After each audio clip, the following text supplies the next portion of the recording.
Hey, quick detailed little video here. Sometimes it is in the details. Now you see the center of this. It looks done. I did the yellow and I did some green in the middle. And I just have a pin. I don't know if you can see that. It's a Lee pen by Marvy. And I actually picked it up in Magnolia for $2. You can get these at your craft store and probably pay less. It's just, I saw it and I liked it, so I got it. But let's look at this. Now let's look at one that's colored. Can you see the difference? There's not a huge difference, but we've got that.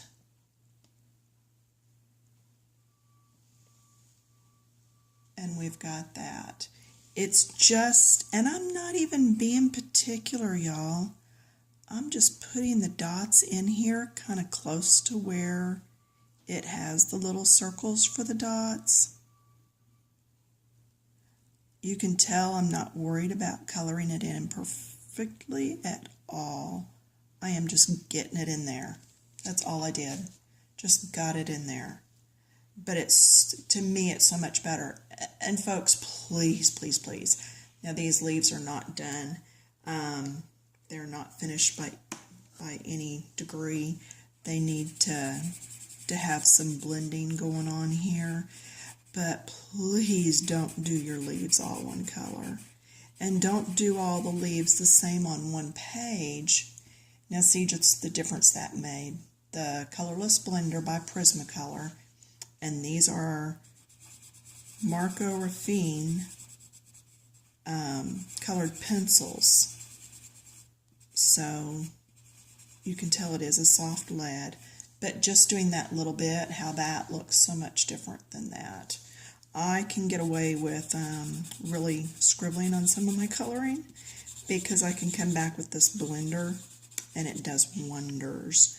There's just enough softness to the leads in these pencils that they will blend out nicely. And let you know a secret, the background for this whole piece is going to be black. Yeah, I decided I'm just going to go for it. So I'm going to do it in black, and then that way everything should pop nicely. I still have these large hydrangea leaves to do, and I'm going to pick different greens than what I've already used, because nature is not all one green, it's not all two greens. God put so much